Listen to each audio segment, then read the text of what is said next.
ग्राम मुकुंदपुर गारो लातेहार से। हमारे गांव में एक तरफ शिव गुरु की चर्चा करते हैं और दूसरे तरफ ओझा भक्ता झाड़ फूक बड़े जोर शोर से कर रहे हैं।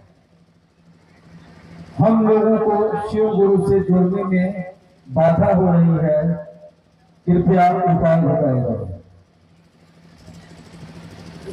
प्रश्न आप सुन लिए हैं। जिज्ञासा जो है, अभी अभी बात हो रही थी कि हर चीज से परे है शिव की शिष्यता।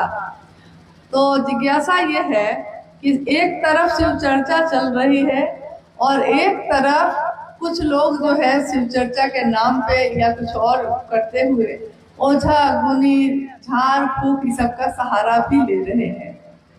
मुझको अभी याद आ गई एक घटना, हालांकि इसका जिक्र अनमिल आखर एक किताब है, उसमें है। साहब और दीदी के जीवन की घटना है ये। थोड़ा कम शब्दों में सुनाते हैं आपको। साहब उस समय वीडियो थे, कार्यालय गए हुए थे। माँ नीलमानंद घर में थी। तो माँ नीलमानंद साधु संत के वेश में अगर कोई आता, सबका सम्मान करती थी, साधु संतों का भी बहुत सम्मान करती थी। तो एक दिन जब साहब कार्यालय से अपने घर में आए तो उन्होंने देखा कि एक व्यक्ति उनके घर में अंदर ड्राइंग रूम में बैठा हुआ है, जिसने पूरा हड्डी उड्डी की माला जो है पहन लिया है, पहन के बैठा हुआ है, और एकदम काला काला कपड़ा, लाल लाल चंदन, हड्डी की माला, रुद्राक्ष सब पहन के बैठा हुआ है। और अंदर घुसते घुसते साहब ने देखा कि माँ नीलमानंद जी ने 500 रुपए, उस समय बहुत होते थे, कुछ पैसे उनके तरफ बढ़ाए हैं। साहब ने देख लिया। तो बैठने के बाद साहब ने कहा कि ये महाशय कौन है? तो माँ नीलमानंद उस समय, अनुभव जो आए हुए हैं, उनकी तबीयत थोड़ी खराब थी उस समय। तो उन्होंने उन व्यक्ति ने उनको कहा था कि हाँ, हम जो है कुछ पूजा पाठ कर देंगे तो अच्छा हो जाएगा कुछ। तो इसके लिए नहीं कि वो कर देता, साधु का सम्मान कर रही थी वो, तो उन्होंने कहा कि ठीक है कर दीजिएगा, कोई बात नहीं। हालांकि उनको जरूरत नहीं थी इसकी, लेकिन एक नारी का स्वभाव, एक महिला का स्वभाव जो होता है, करुणा ममता रहती है।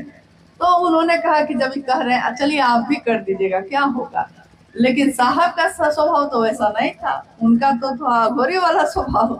वो जब घुसे, उन्होंने देखा और कहा कि नीलम, इनको भोजन वोजन कराओ।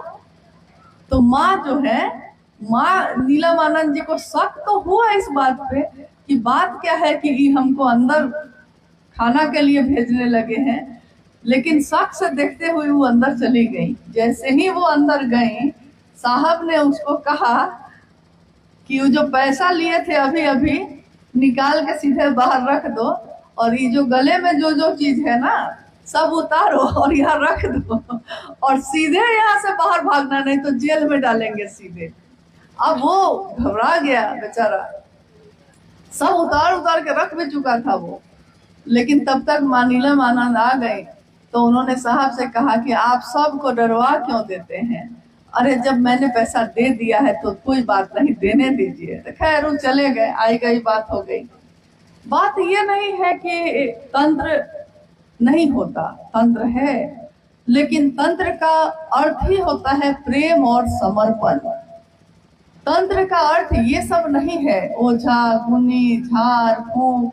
जब आपके गुरु शिव स्वयं ही आचार्येंद्र हैं, महातांत्रिक भी वही हैं, तंत्र के भी ईश्वर कौन है? तो शिव स्वयं है। तंत्र के भी की भी जितनी धाराएं हैं वो कहाँ से निकली है? तो शिव से ही निकली है। जब राजा ही आपका अपना है, जब शिव ही अपना है, तो बाकी हमको किससे झरवाना है, किससे फुकवाना है? इसकी जरूरत कहाँ है? नहीं। एक बार एक राजा मुनादी करवा दिया मुनादी मतलब समझ रहे होंगे आप। मुनादी मतलब होता है एक गांव में ढोल जैसा रहता है, उसको बजा बजा के गांव के लोगों को इकट्ठा किया जाता है एक जगह कि भाई सबको आइए, कोई सूचना देनी है। तो एक राजा ने मुनादी करवाई अपने राज्य में कि अगले दिन कल मैं अपने महल का दरवाजा खोल दूंगा और मेरे महल में कल जितने भी लोग आएंगे वो सारे लोग जो छू लेंगे हाथों से, जो भी छू लेंगे वो चीज उनकी हो जाएगी। अब जैसे ही राज्य के लोगों को ये पता चला कि राजा अपने महल में हर चीज देने को तैयार है, जो छू लेंगे सो मिल जाएगा, तो सुबह सुबह पूरे राज्य की जनता जो है महल के दरवाजे पे पहुंच गई। महल का दरवाजा खुला, प्रजा जो है, जनता अंदर घुसी। कोई दौड़ के राजा का जो सिंहासन है जो सोना का बना हुआ है कोई उसको छूता है, कोई चांदी का बना हुआ सिंहासन है उसको छूता है, कोई बर्तन सोना का छू रहा है, कोई कुछ छू रहा है, जिसको जो छू रहा है मिल जा रहा है। और राजा अपने कुछ सिपाहियों के साथ एक तरफ कोने में खड़े होके सबको देख रहे हैं। एक व्यक्ति उस भीड़ में से तेजी से राजा के तरफ बढ़ा, राजा की तरफ आने लगा। तो सिपाही लोग जो थे राजा के पास, उन्होंने रोका, कहा कि राजा के पास क्यों जा रहे हो? लेकिन राजा ने देख लिया तो राजा ने कहा कि आने दो। राजा को लगा कि शायद कुछ मांगना चाहता होगा, तो वो तेजी से राजा के पास आया और सीधे राजा को ही छू दिया, गया और सीधे राजा को छू दिया। अब तो सारे लोग स्तब्ध हो गए, इसने तो राजा को ही छू दिया। तो जो राजा हो गया उसका, तो राजा की सारी चीजें किसकी हो गई? उसी की ना। जब राजा मेरा तो उसकी सारी चीज भी मेरी, जब शिव मेरा तो शिव की सारी चीज मेरी, जब शिव मेरा तो उनकी दया, उनकी धाराएं जितनी भी हैं, चाहे वो तंत्र हो, चाहे वो मंत्र हो, चाहे वो कुंडली साधना हो, उपासना हो, क्या ऐसा है जो शिव के शिष्य को उपलब्ध नहीं होगा? लेकिन वो मेरा हो जाए तब होगा ऐसा। और वो मेरा कैसे हो सकता है? मन ही मन उस शिव से दया मांगिए। हे शिव, आप मेरे गुरु, मशीन की तरह नहीं, आदमी की तरह, मशीन की तरह सीधे रटिएगा मत इसको, अपने मन में थोड़ा भाव लाइए और उस भाव से पुकारिए, पुकारिए स्वभाव से चिदानंद होइए, पुकारिए स्वभाव से। हे शिव, आप मेरे गुरु हैं, मैं आपका शिष्य हूँ, मुझ शिष्य पर दया कर दीजिए, मुझ शिष्य पर दया कीजिए। मैं किसी की बेटी हूँ, मैं किसी की पत्नी हूँ, मैं किसी की बहू, किसी की कुछ, किसी की कुछ, लेकिन शिव को कहते हैं कि मैं आपकी शिष्य हूँ, मुझ शिष्य पर दया कर दीजिए। और शिव की दया हो जाए तो क्या ऐसा है जो इस भूतल पे उपलब्ध नहीं होगा? किम न शुद्धते भूतले, क्या ऐसा है जो इस भूतल पे सिद्ध नहीं हो सकता? मन मजबूत होता है तो शरीर की बीमारियां ठीक होती हैं। साहब ने अपने किताब में लिखा भी है, चर्चाओं में उन्होंने कितनी बार कहा कि मनुष्य की शारीरिक शक्ति से भी बलशाली होती है उसकी मानसिक शक्ति, और उसकी मानसिक शक्ति से भी बलशाली होती है आध्यात्मिक शक्ति।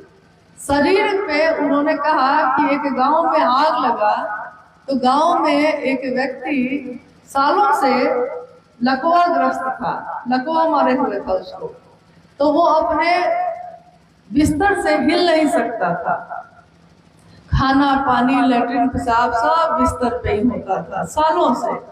एक दिन आग लग गई, तो झारखंड में जैसे एक घर यहाँ है दूसरा घर वहां है, कहीं लग भी जाएगा तो दूसरे घर तक नहीं पहुंचेगा, लेकिन बिहार में चले जाइएगा तो एक घर यहाँ तो दूसरा घर उसी के दीवार पे चढ़ा के बना रहता है।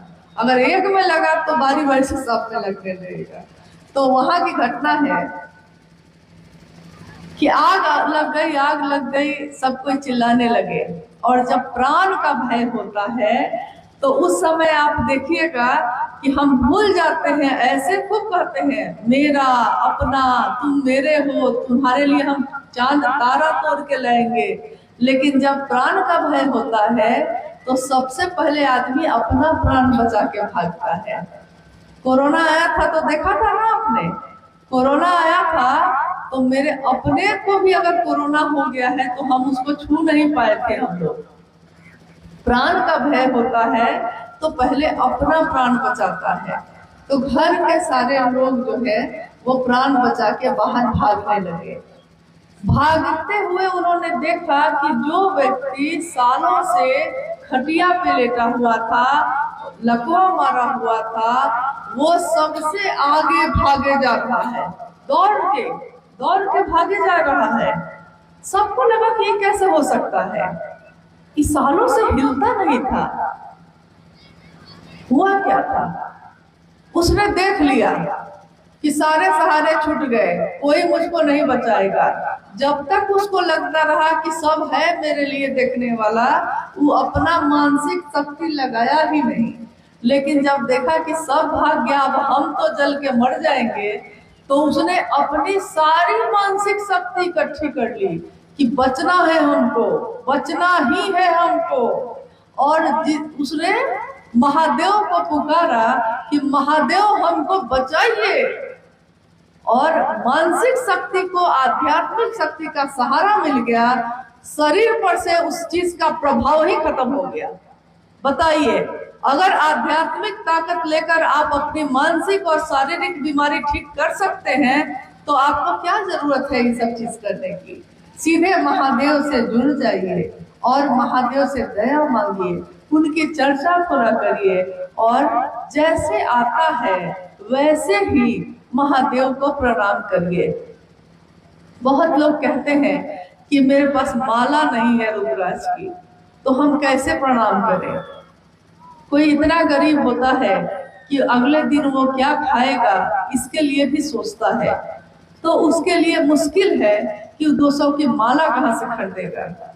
लेकिन माला प्रणाम नहीं करती, प्रणाम तो हमारा मन करता है, मेरा दिल करेगा प्रणाम।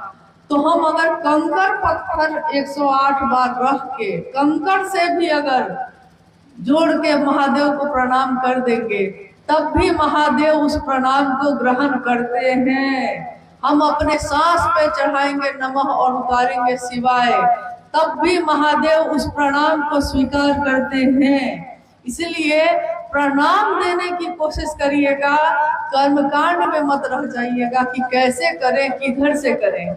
जैसे आता है वैसे करिए, जिस भाषा में आता है उस भाषा में करिए। कुछ नहीं आता है तो नमः शिवाय सोचकर ही कर लीजिए, लेकिन करिए और एक निष्ठ रहिएगा। ये नहीं कि आज इसको पुकारा है कल उसको पुकारेंगे। महादेव के लोग अपने देवता नहीं बदलते, अपना आराध्य नहीं बदलते, अपने इष्ट को नहीं बदलते, अपने गुरु को नहीं बदलते। जो मान लिया, साहब महेंद्रानंद जी ने शिव को गुरु मान लिया तो मान लिया। अब सारी दुनिया एक तरफ हो जाए तब भी शिव ही उनके गुरु होंगे।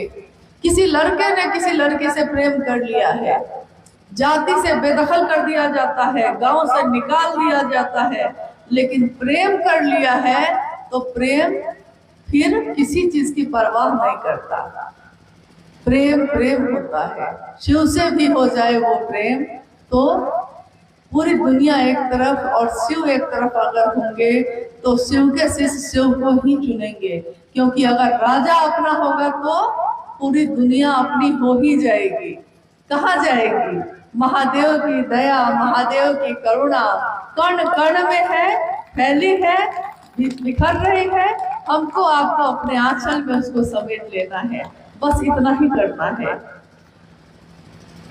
लिए आज का ये शिव गुरु महोत्सव जो यहाँ बालूमाथ और लातेहार के गुरु भाई गुरु बहनों ने आयोजित किया है। हम सबका सौभाग्य है, परम सौभाग्य है कि इसमें आने और आप सबों से भेंट करने का मौका मिला है। ये महादेव की असीम दया है। जहाँ भी नजर जा रही है साहब वैद्यनाथ जी की तस्वीर नजर आ रही है। शिव के शिष्यों को शिव शिष्यता का उपहार देने वाले की तस्वीर हर दिल में छपी रहे हमेशा। वो साहब जिस तरह शिव हमेशा है, थे, रहेंगे, वो साहब और मेरी माँ नीलम आनंद भी हमेशा शिव शिष्यों के दिलों में इसी तरह बसी रहे और हम उनका प्रेम, उनकी छाया प्राप्त करते रहे। शिव की करुणा हम सबों के जीवन में बरसती रहे। शिव मय हो हमारा जीवन, सुखमय हो, इसी की कामना है। आप सभी के चरणों में मेरा प्रणाम।